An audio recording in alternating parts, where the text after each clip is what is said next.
Run করতে পারে। এই দুঃখ নিয়ে যদি বেশি থাকে কাউকে বলতে পারছে না।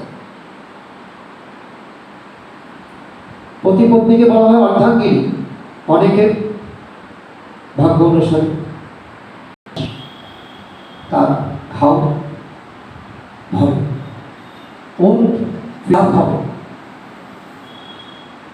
তাতে যত অ্যান্টিবায়োটিক লাগুক, যত ব্যান্ডেজ লাগুক, যত মলমপট্টি লাগুক, ভগবানই করবে। এখন আমাদের জানা দরকার, আমাদের জীবনে তো এমন অনেক তকতকে খানি আমরা বাঁচছি কেন? ব্রাহ্ম জীবন পেয়ে ঈশ্বরের সন্তান হয়ে দুঃখ নিয়ে বাঁচবো কেন?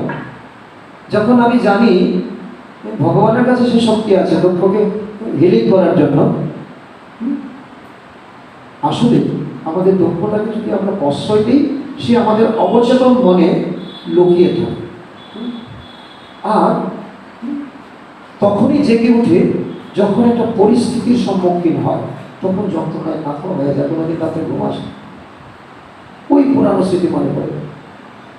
ওই ক্ষতের ম্যানেজমেন্ট কি, ট্রিটমেন্ট কি, আজকে এটাই আমরা আলোচনা করি। প্রথম কথা হচ্ছে ব্রাহ্মণ আত্মার মনে